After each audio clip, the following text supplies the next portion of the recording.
INEC says 93.4 million Nigerians eligible to vote. President Buhari says Boko Haram designed to destroy Nigeria. PDP Presidential Campaign Council defends Atiku, says his UK trip was to discuss potential future collaboration. Also tonight on Politics HQ, Benin Republic wins 28 seats in early polls results. Ghana sees a record 54.1% inflation rate, the highest level in 22 years.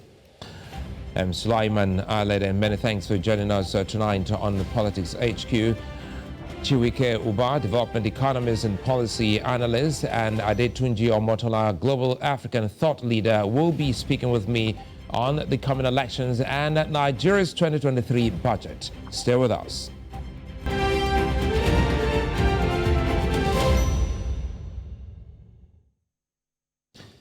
The National Assembly has passed the 2023 budget and the Nigerian president has assented. Reactions have trailed the budget passage and what it entails. Nigeria, still choking from a debt purportedly designed to finance projects, is struggling to keep the budget working for the purpose it's meant for.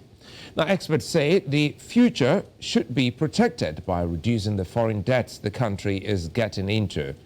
Spending on human capital development is essential, but more significant is ensuring successive governments have a solid platform to build upon. More public-private investments need to be encouraged to finance the ever-rising budget in the face of stuttering oil prices, post-pandemic struggles, and the Russia-Ukraine war. On Politics HQ today, we hear from the mouth of one of Nigeria's finest minds in fiscal policies, finance and budgeting.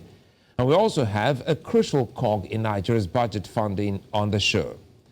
Diaspora remittance is a significant contributor to Nigeria's income.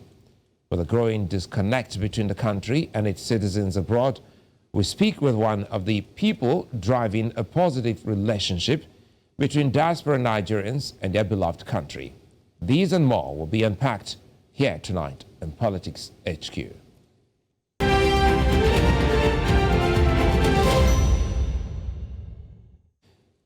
Chiwuike Uba, Development Economist and Public Policy Analyst, joins me live from Eastern Nigeria. Good to see you and thanks for your time. Well, apologies, you were having a bit of connection there initially. Good to know that that is all sorted. Now, let's start talking about the 2023 budget. You have spoken. You have also written quite, a lot about some loopholes and some key concerns you have shared. But again, let's start talking about how you felt when the president got an early passage of the budget for this year. Yeah, I is what commending the president that in the last 7 years the budget has always been presented on time. And it helps the National Assembly and the citizens. They offer them the opportunity to interrogate and make valuable input into the budget. Naturally, is the people's budget, and therefore requires their input. You can see recently the accusation and counter-accusations on budget pardoned by the MDAs against the Minister of Finance, and how some other institutions made comments on fictitious insertions in this thing. So if the budget was not presented on time, we wouldn't have had the opportunity to make such input into the budget. So it's important that we commend the president and also the National Assembly for painstakingly looking through the budget and passing it in good time, to ensure that the school year starts, in January as it should. But again, with all of those, commendation, you have also said the figures are unrealistic, to take the word out of your thought earlier on. What's the unrealistic, issue with the figure of the 2023 budget for Nigeria? Yeah, the first is the revenue projections. The government made a projection of 10 point something trillion as the revenue for this year. But we can see that as of November 2022, the realized revenue was just 6.4 something trillion. And we're already facing a lot of economic hardships and all that. And with all you theft and all that, and the declining businesses that are dying and all the rest of it all, you can find out that it's not possible. Meanwhile, in the last 7 years, that's to 2015 and all that, budget performance, actual revenue performance has not been more than 16% or thereabout. So it tells you now how the government be able to raise 10 trillion in an economy in a year that people are already facing abject poverty. As you recall, last year, based on the multidimensional poverty index that was released by the MBS and UNICEF, about 133 million Nigerians are already in abject poverty.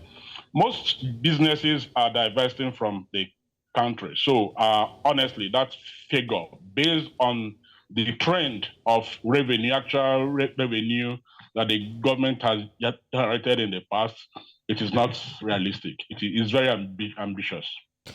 Well, before we come back to looking at what you have also termed no concrete strategy, let's pick up a quote from you. First, you said fiscal viability cannot be created and sustained with a growing budget deficit funded by public debt and no concrete strategy to jumpstart the economy. And looking at what's happening and looking at the president's aides, especially the advisors in the last 7.5 years. Is that why you have actually come to this conclusion by saying categorically that there is no clear-cut strategy to achieving a successful run of this budget? Yeah, economics and development is built on evidence. The evidence from 2015 to date has shown that we are yet to have a growth strategy, a development strategy. Yes, we may have some GDP growth, which necessarily have not translated to inclusive development as we've seen it. Poverty has been on the rise, unemployment has been on the rise, the exchange rate has nosedived, and Naira also is depreciating at a very alarming rate. So you find out that we are dealing more with contracting additional debts than trying to build the economy the way it should be, that will become more productive to create the required wealth, and the resources that will drive the economy. Let me just give you an instance. Since 2015 to date, the debt that we have contracted, all the highest that has been used to fund capital projects is 45%, and that was in 2018. And what that shows is that all the revenue that the government has made since 2015 to date, and almost 70% of all the debt has been deployed to funding recurrent expenditures. And so that tells you that we currently do not have that strategy that is required, to jumpstart the economy, because you will expect that the budget and the debt will be accrued, to fund capital expenditures, providing the basic infrastructure and all that will, ignite or revitalize the economy and enable the government to get the kind of revenue that is required, to drive the economy. But as it stands now, we are borrowing to fund recurrent expenditure and pay back additional debt, and that is not sustainable. And that is why I say there's no clear-cut strategy to deal with these issues. And again, you know, some of the things that many who are not too good with figures or the language of the budget, perhaps let's try as much as see if we can break it down for better understanding. So what this means is that the budgeting or the budget as it stands may not give Nigeria, is that what you mean, may not give Nigeria the desired gains as expatiated by the document as it is? Yes, that's exactly what I've just said now. The budget as it is doesn't have the capacity, you know, to give Nigerians the desired gains, even as presented in the president's speech. You know, it says a budget of fiscal consolidation, you know, and sustainability. But you can find out that we are not consolidating on our fiscal space and all that. All we are doing is to still borrowing to fund recurrence, and which is more about personnel and overhead. Overhead and personnel costs has continued to rise over the years, even when there are embargoes on employment. So the big question is, what are the drivers of the rise in recurrent expenditure over these years, even when there's efficiency using and not the rest of it all? So you may find out there are some things that are not being, you know, disclosed as at now, or maybe, I don't know. But the key truth is that we are not yet devoting enough resources, you know, that are required to fund capital investments that will be drive the economy as it were. Is it safe to say we're too quick, you know, to come to that conclusion? Perhaps should give the government a bit of time to come forward to explain to the people how this can be better achieved? For me, it's not about too quick. All I have done is to look at the figures based on the previous budget and the performance of the previous budgets to come to this recommendation or conclusion, if that is the key word. And yeah, and as you know, this government will be ending their tenure in May. So they have just 5 months to deal with the issue of budget. So I don't think it will be easier for the government under the current condition, or, you know, trying to organize the election, census and all that, to be able to, you know, implement this the budget as it were. But maybe, hopefully, the new government that will come may decide to review the budget and also take another holistic review on where they want to take the economy to. The truth is that the president and the administration has done well, but the issue is that based on the available data and what the things that have happened, one could say that we have been borrowing to fund consumption, and that is not sustainable. And if the government decides to fix this, what should be done to reverse the trend just before May 29? Well, the first thing, you know, recently the news of oil thefts, you know, broke, and you know how much that we are losing from oil theft. So it's not just about production issues. So we need to deal with that. The second thing is that we have a lot of ailing local industries that are dying. The government is spending a lot in importing goods that we could have, you know, supported local manufacturers to do. For instance, as I earlier stated, the automobile industries, we used to have Peugeot, Volkswagen, and all the rest of it all. The government can come up with a policy that says that all government vehicles must be locally produced. When you do that, you don't only create jobs for people, but also you're able to jumpstart the economy by making it more productive. The textile industries are dead. And we have a lot of schools in Nigeria. We have a lot of people who are spending billions of dollars to import fabrics abroad. What the government might need to do as a quick win might be to support these industries and also have a policy that ensures that every school in the country and government personnel wear locally made fabric. So what you have done in essence is that you have created the demand for those products, and also created job, and also created the enabling environment, and also the revenue, increase the revenue that the government will get. Because when the companies are thriving, they will pay company income tax. Those that are employed also will pay personal income tax. VAT will also accrue. So you find out that the non-OEA revenue will also increase. And that will also help the government to plan ahead and not just depending almost 80 here on external on debts, whether domestic or external debts, as currently is. And you also went into a little bit of law, talking about Section 35.5 of the Fiscal Responsibility Act of 2007. You are actually talking about the country's inability to promote fiscal responsibility, which, looking at that act, has always been flouted. What more can you tell us about that?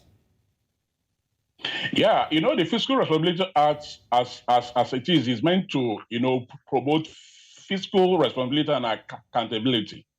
First, the law made it mandatory that for every debt that the government will contract will be wholly deployed for capital investment and human development. But as it is, not just on this administration, but even from previous administration, most of the debt we have taken, larger portion of it were used to fund the recurrent expenditure. And that's the flagrant abuse of the law. Secondly, the same law says that for the money, the savings, the profit from crude oil sales or commodities, any commodity, that it will be saved in excess crude accounts. And that it can only be touched if the oil price or the commodity price comes down in 3 months successively. But you can see that even when the oil, we have a windfall from oil sales from the $62 per barrel benchmark we had in our budget to the actual price of $100 and above. We liquidated the excess crude accounts to the current 300 and something thousand US dollars. And that is in contravention of that section 33, subsection 1, 2, 5, So you said the law says don't do this. And we are doing the same thing. And we are not thinking about the future. It's also about the new budget that is proposing to sell some national assets. If you sell the national assets to fund 2023 budget, what happens in 2024 when we don't have any national assets to sell?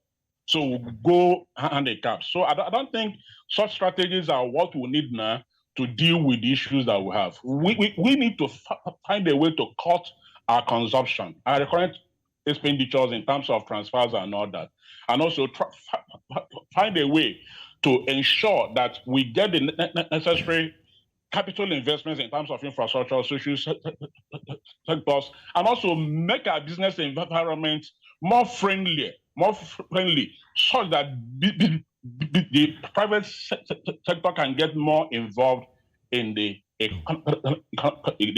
economy. The truth is that it's the private sector that will create the kind of jobs that are required to drive this economy.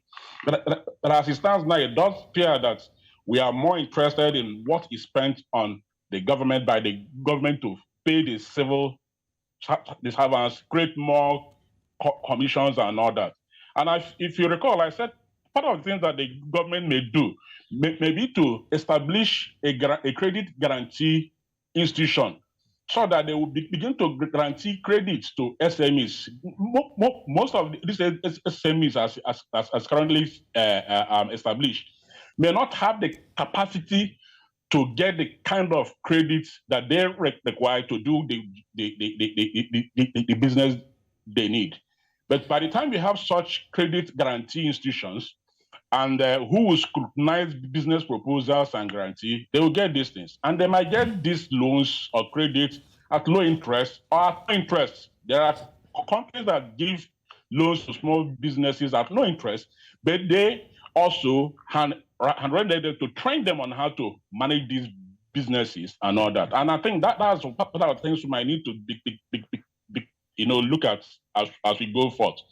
The other thing that I think we need to do also is to ensure that in a procurement system, we give more of these things to local organizations. Yes, because they are the ones that will, get people here to do the work and all that. And secondly, when we are giving these contracts to local institutions, part of the things that should be is that they will be able to provide the necessary social, environmental, and financial support to the environment or communities where they are operating from. In that case, you can have now a secular development, that will eventually translate to national development, inclusive development, not just growth, as we have seen in the past. Well, I think it's a fine place for us to leave it for now. Dr. Chiwuike Ubah, many thanks for speaking with us. We do hope to continue our outlook for the year 2023. Many thanks.